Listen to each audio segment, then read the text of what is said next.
السلام عليكم ورحمة الله وبركاته. إن الحمد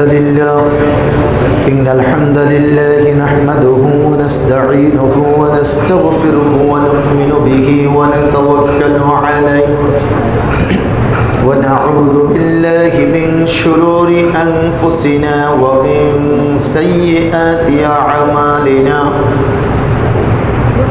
من يهده الله فلا مضل له ومن يضلله فلا هادي له. ونشهد أن لا إله إلا الله وحده لا شريك له. ونشهد أن محمدا عبده ورسوله الذي أرسله بالحق بشيرا ونذيرا وداعيا إلى الله بإذنه وسراجا منيرا. فقد قال الله سبحانه وتعالى في القرآن المجيد وفرقانه الحميد: أعوذ بالله من الشيطان الرجيم.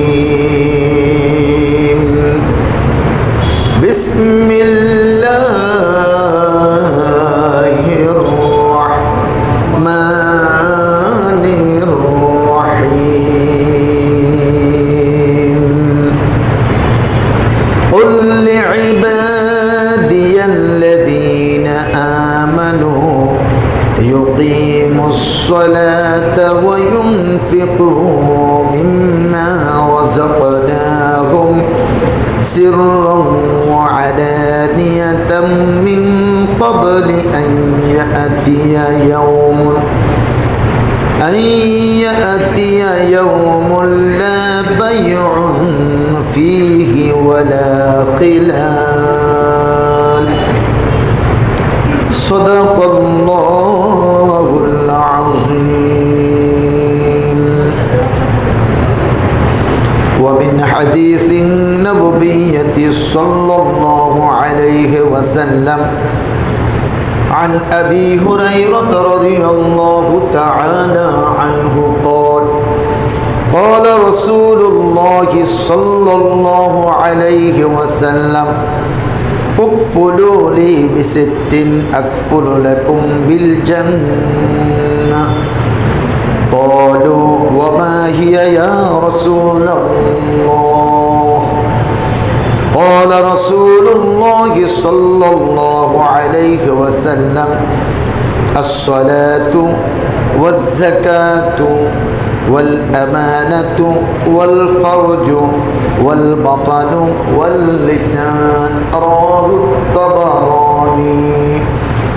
وصدق رسوله النبي الكريم.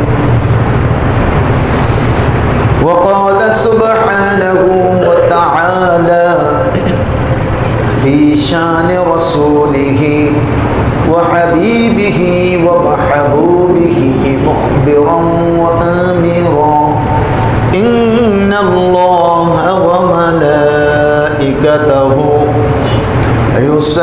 يصلون على النبي يا أيها الذين آمنوا صلوا عليه وسلموا تسليما. আমরা সবাই পড়ি আল্লাহুম্মা সাল্লি আলা মুহাম্মাদিন ওয়া আলা আলি মুহাম্মাদ কামা সাল্লাইতা আলা ইব্রাহিম ওয়া আলা আলি ইব্রাহিম ইন্নাকা হামিদুম মাজিদ। আল্লাহুম্মা বারিক আলা মুহাম্মাদিন ওয়া আলা আলি মুহাম্মাদ কামা বারাকতা আলা ইব্রাহিম ওয়া আলা আলি ইব্রাহিম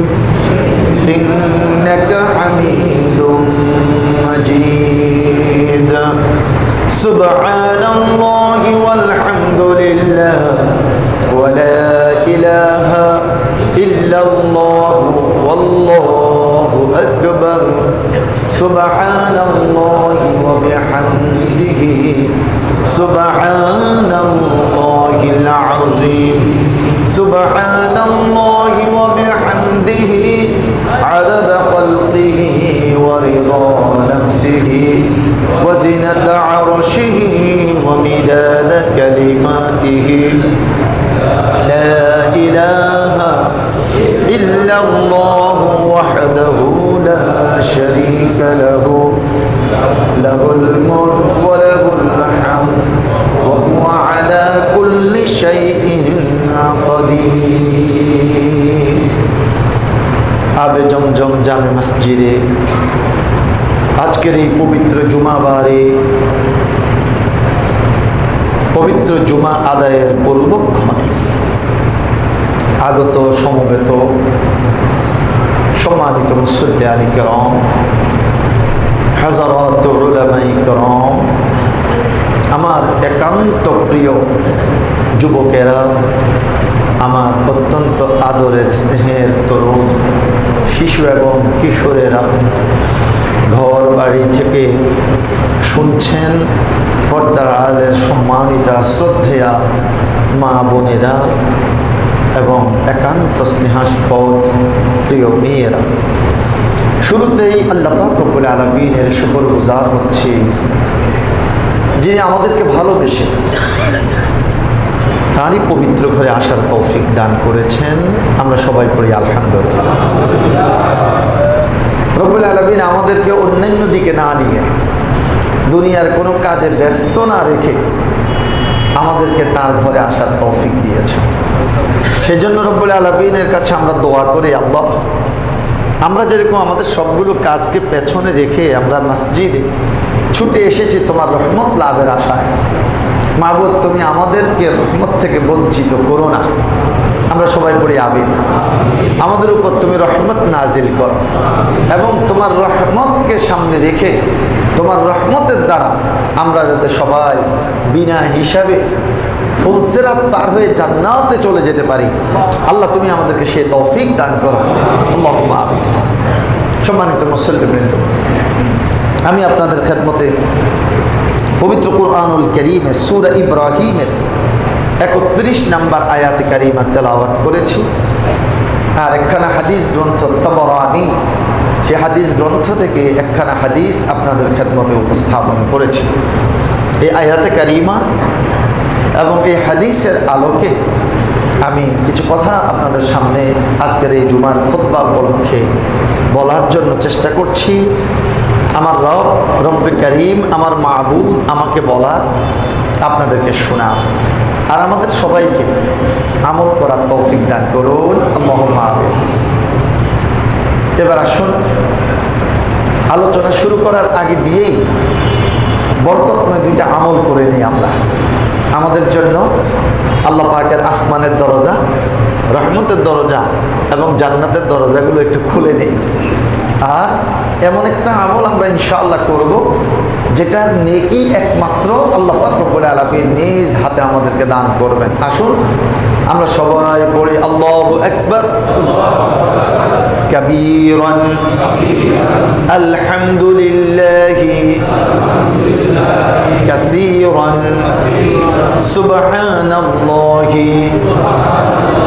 বুকরাতান ওয়া আসীলা ইয়া রাব্বি লাকাল হামদু কামা ইয়ানবাগি লিজালালি ওয়াজহিকা ওয়া আযীমি সুলতানিক। আল্লাহ তুমি আমাদের আমলগুলোকে কবুল করো। সূরা ইব্রাহিম 31 নম্বর আয়াতে কারিমা। আসুন আমরা জেনে নিচ্ছি রব্বুল আলামিন কি বলছেন। আউযু বিল্লাহি মিনাশ শাইতানির রাজীম। বিসমিল্লাহির রাহমানির রাহিম। قل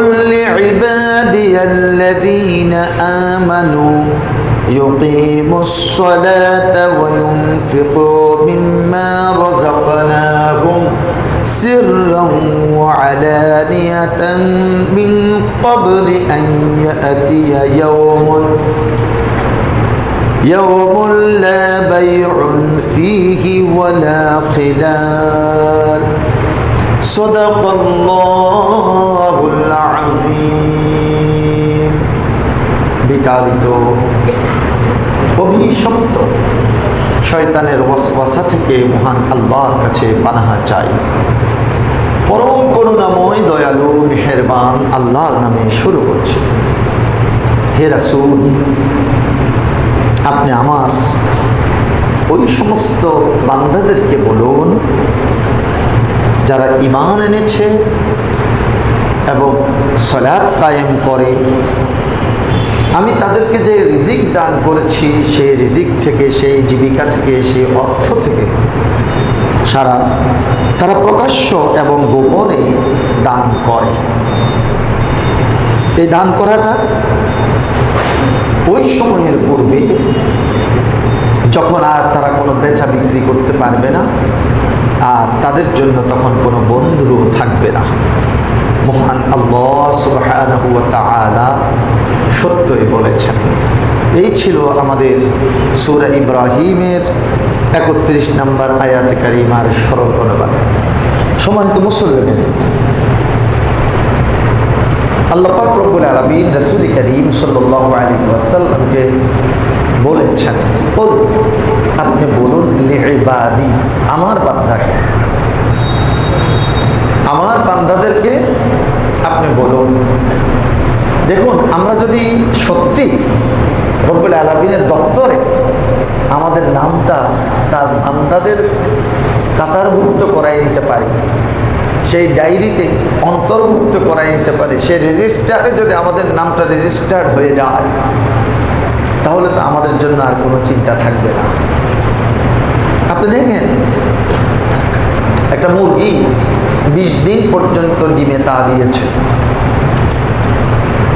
সে কষ্ট করে ডিমে তা দিয়েছে, সেই ডিমটা তার পাড়াও হতে পারে, নাও হতে পারে, অন্য মুরগির ডিমও হতে পারে।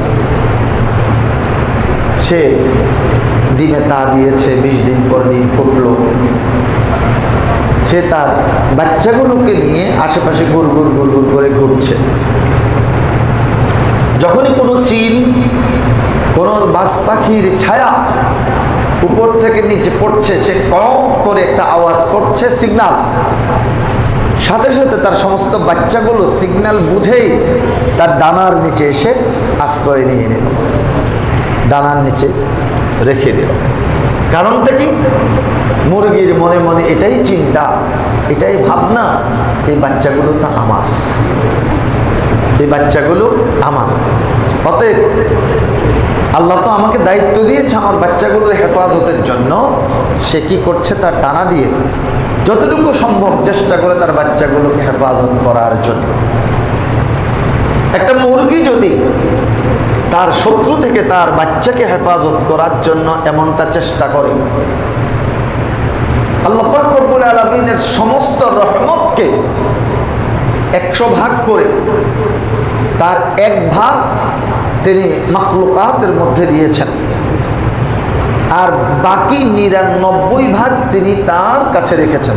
সুবহানাল্লাহ। সেই 1 ভাগের কতটুকু আর পেয়েছে সেই মুরগিটা?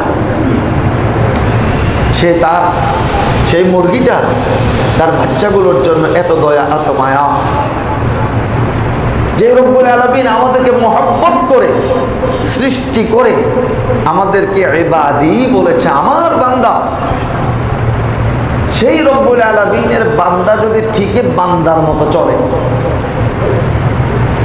আল্লাহ পাক রব্বুল আলামিন এমন ভাবে সেই বান্দাকে দুনিয়া আখিরাতে হেফাজত করবে। মুরগি চেষ্টা করলেও মুরগিকে থাবা থুবা মেরে বাজ পাখি চিল 1-2টা বাচ্চা ছিনিয়েও নিতে পারবে। আল্লাহু খায়রুন হাফিজান ওয়া হুয়া আরহামুর রাহিমিন। সর্বোচ্চ হেফাজতকারী, সর্বোচ্চ রহমতের অধিকারী সে রব্বুল আলামিন যদি তার বান্দাকে হেফাজত করতে চায়, রব্বুল আলামিনের রহমত থেকে কোনো একটা বান্দাকে ছুটাই নেওয়ার কাহারও কোনো সামর্থ্য আছে? কেউ পারবে? পারবে না। তাহলে আজকের আয়াতের প্রথম শব্দ থেকেই আমরা এই শিক্ষাটা গ্রহণ করব, আমরা যাতে রব্বুল আলামিনের দপ্তরে আমাদের নামটা তার বান্দাদের কাতারের মধ্যে, বান্দাদের সারির মধ্যে আমরা লিপিবদ্ধ করাই নিতে পারি, আমরা রেজিস্ট্রেশন করাই নিতে পারি। আল্লাহ আমাদেরকে সে তৌফিক দান করুন। আল্লাহুম্মা আমিন। কুল লিইবাদি, দেখেন বাবার 3টা সন্তান, 2টা সন্তান ভালো, একটা সন্তান নষ্ট। বাবা ভুলেও নষ্ট পোলাটার কথা বলতে চায় না। যে 2টা ভালো, কেউ না জিজ্ঞেস করলো, ভাই সালাম আলাইকুম, ভালো আছেন?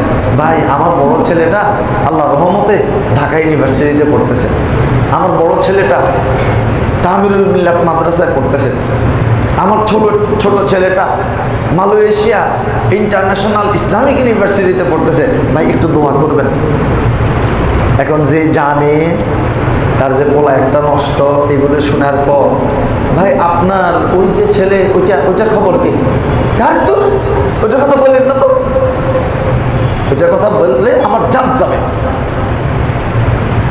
দেখেন 2টা ছেলে ভালো হয়েছে, আমার ছেলে, আমার সন্তান, আমার আমার আমার আর আরেকটা পরিচয় তো নিজে দিচ্ছে না, কেউ প্রশ্ন উঠে বাদেন, এটার কথা বললেন না। আমার বংশে সে চুনকালি লাগাচ্ছে, আমার নাক কাটছে, ওর কথা বলবে না।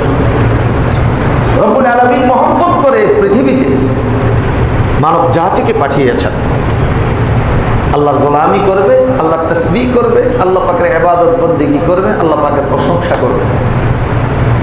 আর আল্লাহ এই বান্দাদের উপর খুশি থাকবে। দুনিয়ার সমস্ত মানুষগুলো যদি বিদ্রোহ করে, আল্লাহ আপনার ইবাদত করবো না, আল্লাহর কি কোনো ক্ষতি আছে নাকি? কোনো লস আছে? না। ইবাদত করলে আল্লাহর কি কোনো লাভ আছে? তাও নেই। আল্লাহ খুশি, আমি আমার বান্দাদেরকে শখ করে বানিয়েছি আমার ইবাদত করবে, আমার বান্দারা আমার ইবাদত করছে, আল্লাহ তাদের উপর খুশি হবে। যাদের উপর আল্লাহ খুশি হবেন তাদেরকে আল্লাহ ক্ষমা করে দেবেন, তাদের মর্যাদা বৃদ্ধি করে দেবেন। রিজকুন কারীম, আল্লাহ পাক রব্বুল আলামিন তাদেরকে সম্মানজনক রিজিক দান করবেন। সুবহানাল্লাহ। আসুন তাহলে আমরা রব্বুল আলামিনের খাঁটি বান্দা হওয়ার জন্য চেষ্টা করি। যারা আল্লাহ পাকের খাঁটি বান্দা হবে, এই সমস্ত ব্যক্তিদের এই আয়াতে কারিমার মধ্যে প্রথম কোয়ালিটি যেটা বলা হয়েছে সেটা হচ্ছে এই বান্দারা খাঁটি ঈমানদার হবে।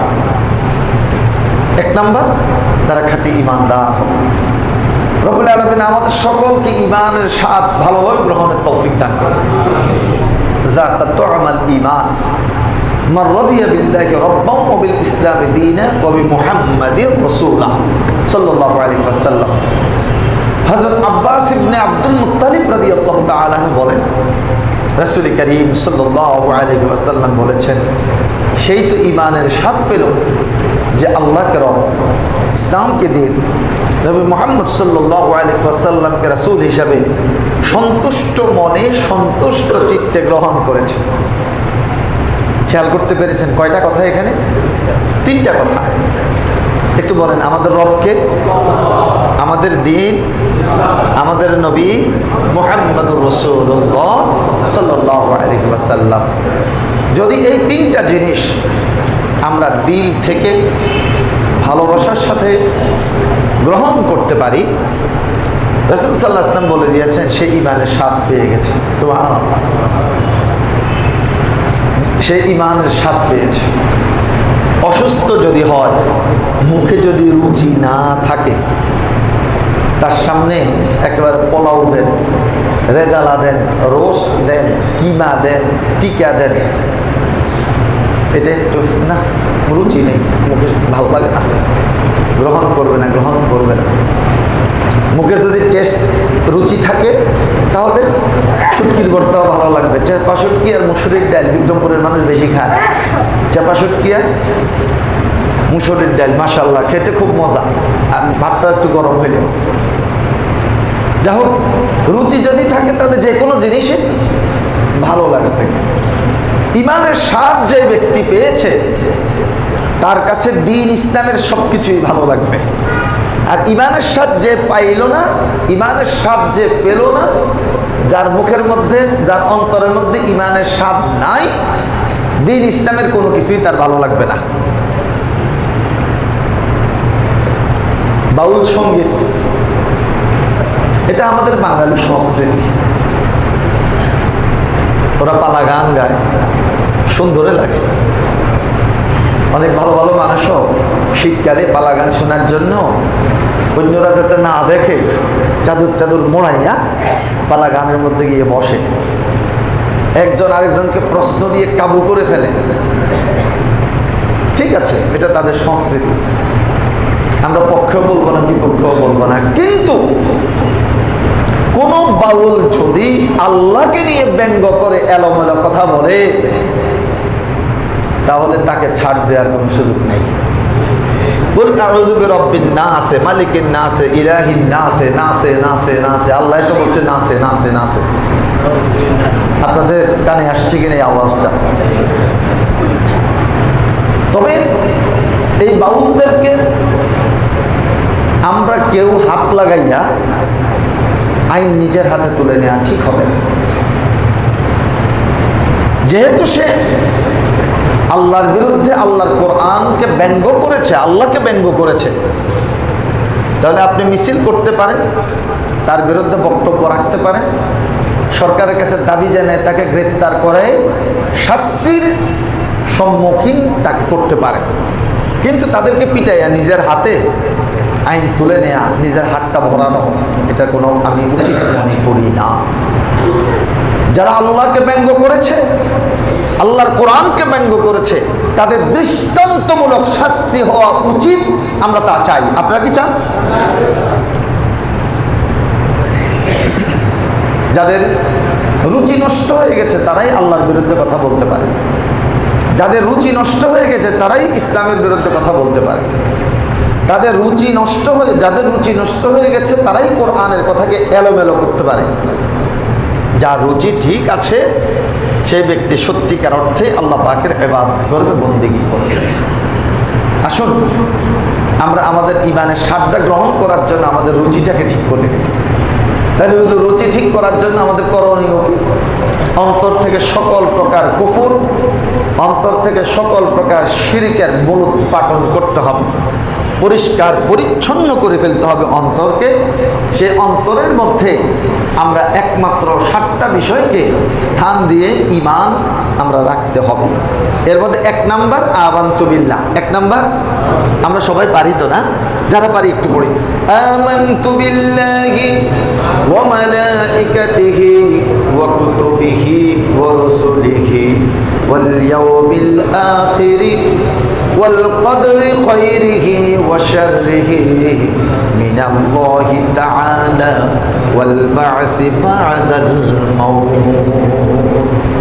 এই 7টা বিষয়ের প্রতি ঈমান যে এনেছে, এই ঈমানের উপর অটল রইল, আর আল্লাহকে রব, ইসলামকে দিন, মুহাম্মদ রাসূলুল্লাহ সাল্লাল্লাহু আলাইহি ওয়াসাল্লামকে সন্তুষ্ট চিত্তে, সন্তুষ্ট মনে রাসূল হিসাবে গ্রহণ করেছে, সেই ঈমানের স্বাদ পেল। আল্লাহ তুমি আমাদের ঈমানের স্বাদ গ্রহণের তৌফিক দান করো। আমরা সবাই পড়ি আমিন। আচ্ছা, এই হাদিসের সাথে মিল রেখে 3টা হাদিস আমার মনে পড়ে গেছে। রাসূল সাল্লাল্লাহু আলাইহি ওয়াসাল্লাম, আমাদের মুয়াজ্জিন সাহেব একটু উঠেন তো, হাতটা দেন। আপনারা একটু খেয়াল করেন, রাসূল সাল্লাল্লাহু আলাইহি ওয়াসাল্লাম একজন সাহাবীর এভাবে হাত ধরলেন, ধরে বললেন, ও আমার সাহাবীরা, তোমরা কি চাও আমি এইভাবে তোমাদের হাত ধরে তোমাদেরকে জান্নাতে নিয়ে যাই? সুবহানাল্লাহ পড়ে।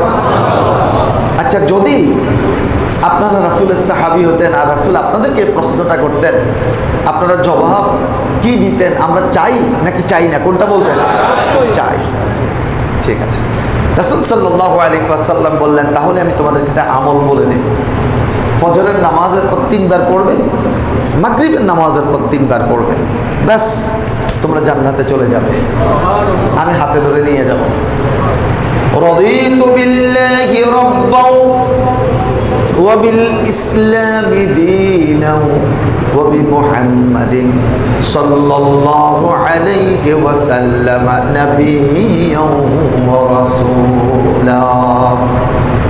আরে কোন মসজিদে অবস্থা এমন, কোন মসজিদ, সব না, কিছু কিছু মসজিদ ইমাম সাহেব টিউশনিতে যাবে, মুয়াজ্জিন সাহেব টিউশনিতে যাবে, খাদেম সাহেব টিউশনিতে যাবে, সালাতুল মাগরিবের 2 রাকাত সুন্নতের পর কখন মুসল্লিরা সব বের হবে মসজিদে তালা লাগাবো। গত সপ্তাহখানিক আগেই তো মনে হয় কোন একটা মসজিদে সালাতুল মাগরিব আদায় করলাম, আদায়ের পর দেখি যে মুসল্লিও নাই, ও একটা মাহফিলে যাচ্ছিলাম, পরে মুয়াজ্জিন সাহেব শুধু গেইটে দাঁড়ায় আছে যে কখন যে আমরা বের হব, কখন যে আমরা বের হব। তো বের হওয়ার সাথে সাথে তালা লাগিয়ে দিয়েছে, ওনার ব্যস্ততা। ভাই, মসজিদ তো আল্লাহর ঘর, এখানে একটু যদি বসেন, এখানে গীবত হয় না, শিকায়াত হয় না, মারামারি নেই, কাটাকাটি নেই, হানাহানি নেই, বসে বসে একটু কোরআন তেলাওয়াত করলেন, একটু তাসবিহ করলেন, 10-15টা মিনিট সময় একটু মসজিদে কাটালেন, আল্লাহর সাথে তো আপনার সম্পর্ক গভীর থেকে গভীরতর হয়ে যাচ্ছে। মসজিদে আসলেন, সালাতুল ফজর আদায় করলেন, মাগরিব আদায় করলেন, একটু বসেন। রাসূল সাল্লাল্লাহু আলাইহি ওয়াসাল্লাম ফজর এবং মাগরিবের পর একটু বেশি আমল করতেন। আপনি যতটুকু পারেন একটু আমল করেন। রাদিতু বিল্লাহি রাব্বান ওয়া বিল ইসলামি দীনান ওয়া বি মুহাম্মাদিন সাল্লাল্লাহু আলাইহি ওয়াসাল্লাম নাবিয়্যান ওয়া রাসূলা। ফজরের পর 3 বার, মাগরিবের পর 3 বার।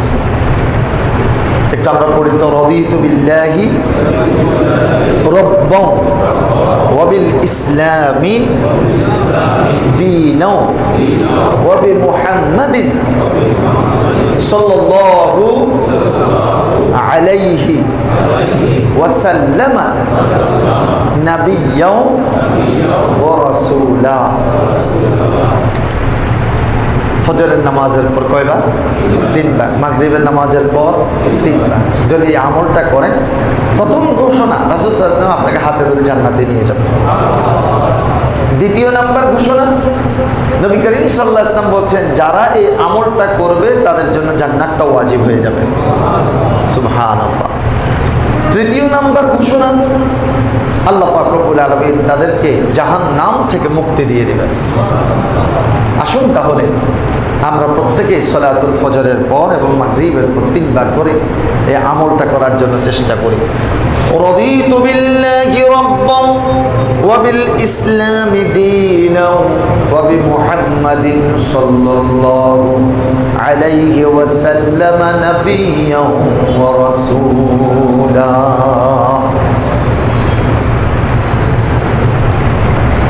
এই যে আমার মনে হয় তো ম্যাক্সিমামের পকেটে পকেটে অ্যান্ড্রয়েড সেট আছে।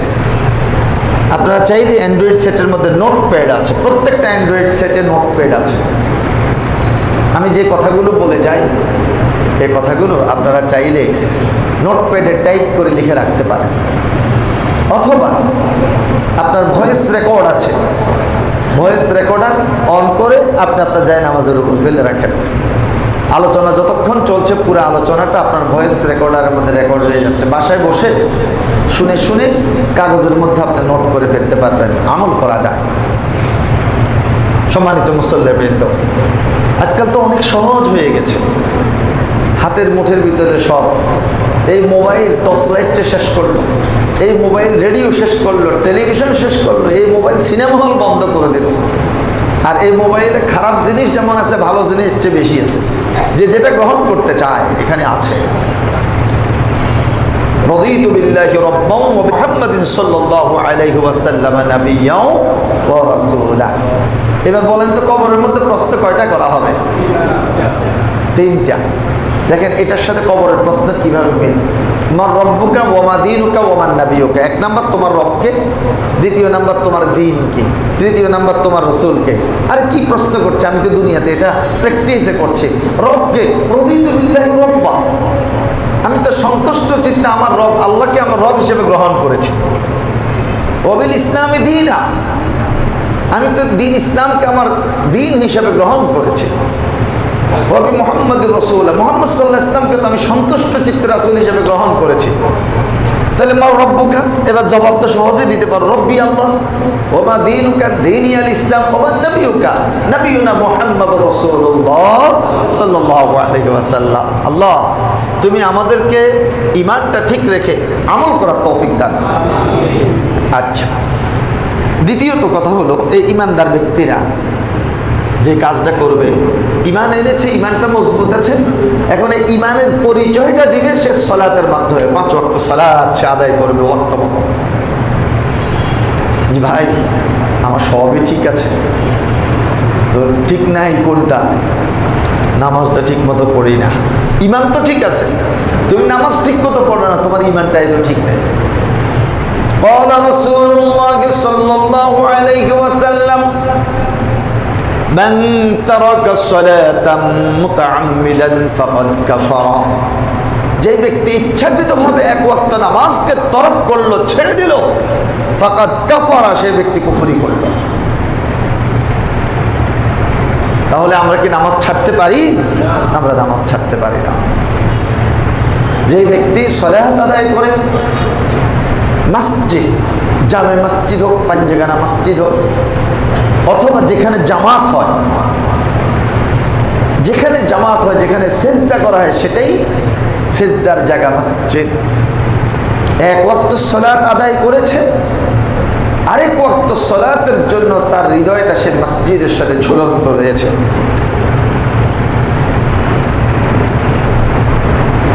নামাজ পড়ে মসজিদ থেকে বের হয়ে চলে গেল, আরেক ওয়াক্তের জন্য অন্তরটা মসজিদের সাথে তার লেগে আছে। ফজর পরে তো গেলাম, আমি ইনশাআল্লাহ জোহর আদায় করব। কাজের ফাঁকে ফাঁকে খেয়াল রাখে আমার জোহরের জামাতটা যাতে মিস না হয়।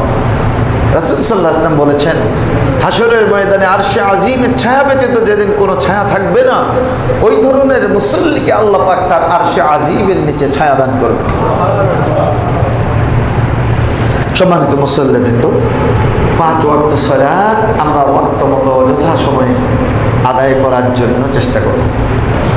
ইন্নাস সালাতা তানহা আনিল ফাহশাই ওয়াল মুনকার ওয়া লাযিকরুল্লাহি আকবার। আল্লাহু আকবার। আল্লাহ পাক কোরআনুল কারীমে জানিয়ে দিয়েছেন, ইন্নাস সালাতা তানহা আনিল ফাহশাই ওয়াল মুনকার, নিশ্চয়ই সালাত, সেই সালাত আদায়কারীকে ফাহশা, বাজে কাজ, মুনকার, নিন্দিত, ঘৃণিত, অন্যায়মূলক, অপরাধমূলক কাজ থেকে বিরত রাখে। ওয়ালা যিকরুল্লাহি আকবার, আর এই সালাত, এই নামাজটাই হচ্ছে যিকরে আকবর, সবচেয়ে বড় জিকির। হুজুর আমরা তো জানি লা ইলাহা ইল্লাল্লাহ, লা ইলাহা ইল্লাল্লাহ এটা আফজালুল জিকির। হ্যাঁ, এটা আফজাল, উত্তম জিকির। আর জিকরে আকবর, বড় জিকির হচ্ছে সালাত। কিভাবে সালাত বড় জিকির? আমরা যখন নামাজটা শুরু করি, খেয়াল করেন, তাকবীরে তাহরিমা, আল্লাহু আকবার, আল্লাহ পাকের জিকিরের মধ্য দিয়ে শুরু হলো। ঠিক কোরআন তেলাওয়াত, এরপরে আল্লাহু আকবার বলে সানা পড়ছি, এটাও আল্লাহ পাকের জিকির এবং তাসবিহ তাহমিদ। সূরা ফাতিহা পড়ছি, এরপর সূরা তেলাওয়াত করছি, ইন্না নাহনু নাযালনা যিকরা ওয়া ইন্না লাহু লাহাফিজুন। আল্লাহ কোরআনকেও জিকির বলেছে, কোরআন তেলাওয়াত করাও কাইন্ডস অফ জিকির। এরপর আসুন আল্লাহু আকবার বলে রুকুতে চলে গেলাম, সেখানেও আল্লাহ পাকের তাসবিহ করছি, সুবহানা রাব্বিয়াল আযীম, সামিআল্লাহু লিমান হামিদা, আল্লাহ পাকের প্রশংসার মধ্য দিয়ে আমরা দাঁড়িয়ে গেলাম। এরপর করছি কি, রব্বানা লাকাল হামদ হামদান কাসীরান তাইয়িবান মুবারাকান ফীহি। সমস্ত কিছুই আল্লাহ পাকের জিকির। আবার আল্লাহু আকবার বলে সিজদায় গেলাম, সেখানে গিয়ে সুবহান রাব্বিয়াল আ'লা। আবার সিজদা থেকে ওঠার সময় আমরা কি বলে উঠি? আল্লাহু আকবার।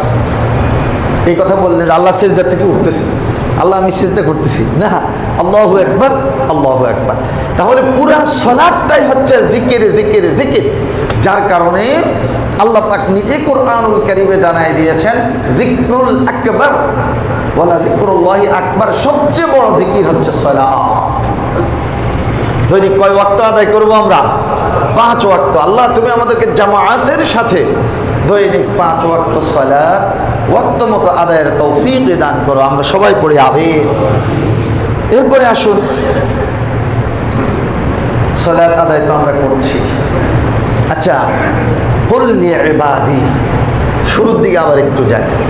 আল্লাহ পাক বলছেন আমার বান্দা। আমরা কার বান্দা? আমাদেরকে আল্লাহ পাক টাকা পয়সা ধন দৌলত যা কিছু দিয়েছেন, তাহলে আমরা যেহেতু আল্লাহর বান্দা, আমাদের যা কিছু আছে এগুলো কার? একটু খেয়াল করে বলেন, এগুলো কার? মানুষ যখন ইন্তেকাল করে, মানুষ যখন মারা যায়, বাংলাদেশের বিভিন্ন অঞ্চল আছে, পৃথিবীর বিভিন্ন দেশ আছে, এমন কোন দেশ আছে যে মাইয়াতের কাফনের কাপড়ের মধ্যে পকেট লাগায়? আছে নাকি? আছে, গুলশানে লাগায় মনে হয় নাকি, কারণ ওনার তো অনেক বড় সম্পদশালী। ধানমন্ডি বনানি এরা মনে হয় কাফনের কাপড়ের মধ্যে পকেট টকেট লাগায়। কি বলেন, লাগায় নাকি? লাগায় না। কারণ এই ব্যক্তির ইন্তেকালের সাথে সাথে 1 নম্বর তার ধন সম্পদ তাকে ছেড়ে দেব, 2 নম্বর আত্মীয় স্বজন কবরস্থান পর্যন্ত যায়। 3 জন কবরে নামেন, শোয়া দেন বিসমিল্লাহ ওয়া আলা মিল্লাতি রাসূলিল্লাহ, এরপরে সারি সারি করে বাঁশ দেন, এরপরে চাটাই দেন অথবা গ্রাম অঞ্চলে পাতা দেন, এরপরে মিনহা খলাকনাকুম ওয়া ফিহা নুঈদুকুম ওয়া মিনহা নুখরিজুকুম তারাতান উখরা, মাটি দিয়ে দেন। আত্মীয় স্বজন কিন্তু কবরে থাকে না, যে কজন নেমেছে লাশকে শোয়াই দিয়ে বাঁশটা দিয়ে এরপর কিন্তু উঠে যায়। তাহলে আত্মীয় স্বজন কবর পর্যন্ত যায়, গিয়ে থাকে না, চলে আসে। এরপর কবরের মধ্যে থাকবে আমাদের নেক আমল এবং আমাদের বদ আমল। নেক আমল যদি থাকে তাহলে কবরটা হয়ে যাবে আপনার জান্নাতের টুকরা, রাউযাতুম মির রিয়াজিল জান্নাহ। আল্লাহুম্মা জাআল কুবুরহুম রাউযাতুম মির রিয়াজিল জান্নাহ, বলেন আমিন।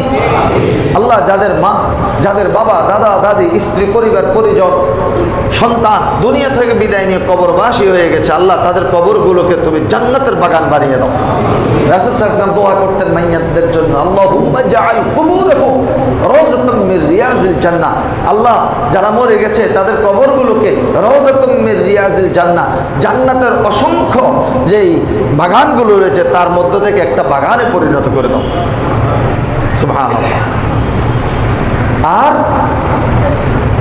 যারা আল্লাহ পাকের ইবাদত বন্দেগী করে যাবে না, কবরটা হয়ে যাবে তাদের জন্য জাহান্নামের কুণ্ড। আল্লাহ গো, আমরা কেউ জাহান্নামে একটা মুহূর্তের জন্য যেতে চাই না, আপনি আমাদেরকে বাঁচান। সবাই পড়ে রব্বানা আতিনা ফিদ দুনিয়া হাসানাতাও ওয়া ফিল আখিরাতি হাসানা ওয়া কিনা আযাবান নার। আত্মীয় স্বজন তো কবরের মধ্যে রেখে চলে আসলো, এবার নেক আমল আর বদ আমল। যদি কেউ দুনিয়াতে সাদাকায়ে জারিয়া করে যেতে পারে,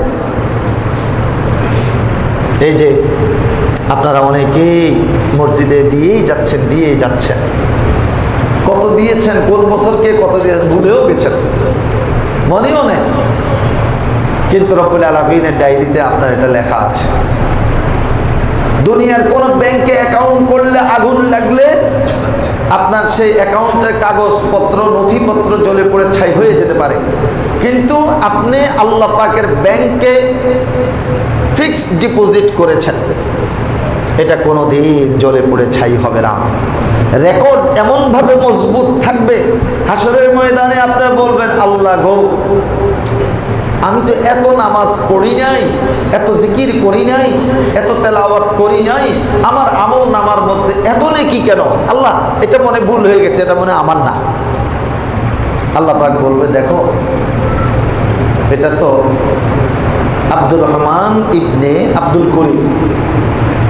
এই তোমার বাপ নাম করিম না? হ্যাঁ করিম, ঠিক আছে।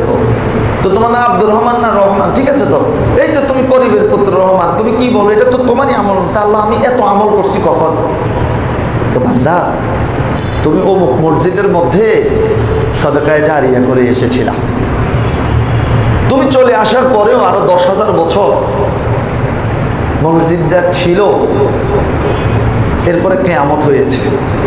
এই 10,000 বছর, 20,000 বছর, 5,000 বছর, 2,000 বছর, 3,000 বছর তোমার ইন্তেকালের পরেও যে মসজিদটা ছিল, আল্লাহর বান্দারা সেখানে গিয়ে বসে বসে তাসবিহ করেছে, তারা যা সওয়াব পেয়েছে সমান সওয়াব কবরের মধ্যে থেকে তুমি পেয়েছো। তারা সেখানে বসে কোরআন তেলাওয়াত করেছে, তারা যে সওয়াব পেয়েছে তুমি কবরে শুয়ে শুয়ে সেটা পেয়েছো। তারা সেখানে 5 ওয়াক্ত সালাত আদায় করেছে, 5 ওয়াক্ত সালাত আদায়ের সওয়াব তারা যে লাভ করেছে, তুমি মসজিদে সাদকায়ে জারিয়া করে এসেছো, সমান পরিমাণ সওয়াব তুমি কবরের মধ্যে শুয়ে শুয়ে পেয়েছো। সুবহানাল্লাহ চলবে নাকি? আপনারা যারা দান করেছেন, আল্লাহ আপনাদের সকলের দানকে কবুল করুন, আল্লাহুম্মা আমিন। যেহেতু কাফনের কাপড়ে পকেট নাই, আমরা আমাদের সন্তানদের জন্য রেখে যাব, পরিবার পরিজনের জন্য রেখে যাব, আবার কিছু কিছু আল্লাহ পাক রব্বুল আলামিনের ব্যাংকে আমরা ফিক্সড ডিপোজিট করে যাব ইনশাআল্লাহ। তাহলে আজকের এই আয়াতে কারিমায় আল্লাহ জানিয়ে দিয়েছেন, 1 নাম্বার আল্লাহ পাক নিজের বান্দা বলে সম্বোধন করেছেন কাকে? যারা ঈমান এনেছে। যারা ঈমান এনেছে তারা কি কাজ করবে? তারা সালাত কায়েম করবে। কয় ওয়াক্ত বলেন? 5 ওয়াক্ত। এরপর এই সমস্ত ব্যক্তিরা আল্লাহ পাক যে ধন সম্পদ দিয়েছেন, আমাদের মালিককে একটু বলেন আল্লাহ। তাহলে আমাদের ধন সম্পদের মালিকানা আল্লাহ আমাদেরকে দিল, যেহেতু আমাদের মালিক আল্লাহ, তাহলে আমাদের ধন সম্পদের মালিককে আল্লাহ আমাদের কাছে আমানত রেখেছেন। আমি আমার বান্দার কাছে আমানত রাখলাম, দেখি আমার এই বান্দা এই টাকা পয়সাটা কি করে। যারা আল্লাহ পাকের খাঁটি বান্দা তারা কি করবে?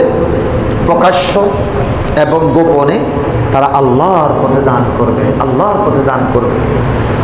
কতক্ষণ পর্যন্ত দান করবে? যখন আর তারা বেচা বিক্রি করতে পারবে না। একটা মানুষ যখন মরে যায় আর বেচা কিনা করতে পারে না।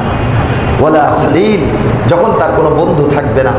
এই বান্দাটাকে যখন কবরের মধ্যে রেখে আসে, সদিকুল হামিম, অন্তরঙ্গ বন্ধু তো অনেকের থাকে, কবরের পায়ে দাঁড়িয়ে দাঁড়িয়ে বন্ধু কাঁদে, বন্ধুরে তোকে নিয়ে কত ঘুরে ঘুরেছি, কত জায়গায় গিয়েছি, কিন্তু বন্ধু আজকে আমি নিঃসঙ্গ হয়ে গেলাম, তোকে কবরে রেখে যাচ্ছি রে দোস্ত। বন্ধু, ওই বন্ধু চলে যাচ্ছে, তাহলে বলে খালিল, সেদিন আর কোনো বন্ধু থাকবে না, অর্থাৎ মৃত্যু।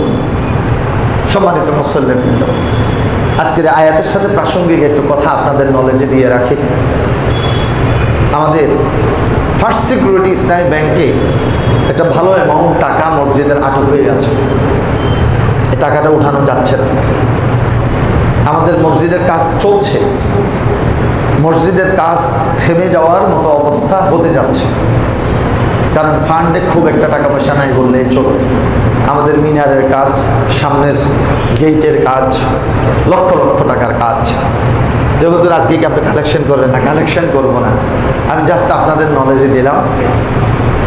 যদি আপনার কাছে টাকা পয়সা থাকে, আপনি মেহেরবানি করে কমিটির সাথে যোগাযোগ করে আপনি দান করেন। আল্লাহর কাছে বলেন যে আল্লাহ, আমার এই দানটাকে তুমি কবুল করো, তুমি তোমার ব্যাংকে আমার এটা ফিক্সড ডিপোজিট হিসাবে, সদকায়ে জারিয়া হিসেবে আল্লাহ তুমি সেভ করো, আমি যাতে হাসরের ময়দানে এখান থেকে পেতে পারি। আপনি গোপনে গোপনে হোক, প্রকাশ্য হোক, এসে আপনি দান করেন। মসজিদের কাজটা যাতে বন্ধ না হয়ে যায়। আমাদের চলা ফেরা, উঠা বসা, খাওয়া, ঔষধ, চিকিৎসা, আমাদের সব কিছুই চলছে। আমাদের মসজিদের কাজটাও যাতে চলমান থাকে, সেই ক্ষেত্রে আপনারা প্রত্যেকে যে যা পারেন, 500 পারেন, 1000 পারেন, 2000 পারেন, 5000 পারেন, 10,000 পারেন, 20,000 পারেন, সামর্থ্য অনুযায়ী আপনারা মেহেরবানি করে আমাদের অফিসে দেবেন আর রিসিপ্টটা কাটাই দিবেন।